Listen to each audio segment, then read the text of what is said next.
वो एक ना राजा का मंत्री था, तो वो हमेशा कहता था ना कि जो होता है अच्छे के लिए होता है। उसका माने तकिया कलाम था, नहीं होता है किसी का जुबान में नहीं हो जाता है किसी बात के लेकर के, तो उसका तकिया कलाम था, जो होता है अच्छे के लिए होता है। ऐसे करते करते में राजा का एक दिन एक उंगली कट गई, पैर का एक उंगली कट गई। तो उंगली कट गया तो राजा एकदम परेशान। तो मंत्री आया, बोला अरे राजा जी जो होता है अच्छे के लिए होता है, आप क्यों टेंशन ले रहे हैं। राजा गुस्सा, अरे मेरा अंगूठा कट गया, पूरा अलग हो गया पैर से, कह रहा है कि अच्छा के लिए होता है, बंद करो इसको जेल में।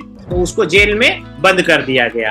अब जेल में बंद कर दिया गया। कुछ दिन बाद राजा जो है जंगल में गए शिकार करने के लिए, तो जाते जाते में अंदर चले गए, बाकी का सेना उनका पीछे रह गया। और क्योंकि वो जो सेनापति था वो तो जेल में था, सेनापति होता तब नहीं एकदम साथ में होता, सैनिक तो पैदल थे, घोड़ा से वो अकेले थे, तो वो आगे निकल गए। तो आगे निकल गए तो उनको आदिवासी लोग पकड़ लिए, वो जो नहीं होते पहले जमाने में होते थे, तो चलो आदमी का बलि देना है, तो बलि देना है, तो राजा को पकड़ के ले गए और बलि देने के लिए पूरा नहला धुला के और तैयार करके पूरा एकदम हल्दी उल्दी लगा के ले गया गया कि भैया अब इनका बलि दिया जाए। तो जैसे बलि देने के लिए गए तो जो उनके गुरु होते हैं ना, गुरु के सामने खड़ा किया जाता है, गुरु उनका निरीक्षण करता है, उसको कुछ खिलाता पिलाता है। तब होता है ना कि बकरे को भी काटता, आदमी को मीठा खिला के काटता है। तो गुरु के सामने जब लेके गए तो गुरु ने ऊपर से नीचे देखा तो बोला कि इसका अंगूठा तो पैर का कटा हुआ है, तो ये तो खंडित है, तो खंडित व्यक्ति का तो बलि दिया ही नहीं जा सकता। तो उसको छोड़ दिया गया। तो वो जो है राजा जी का जान बच गया और राजा जी महल आए, दौड़ते दौड़ते आए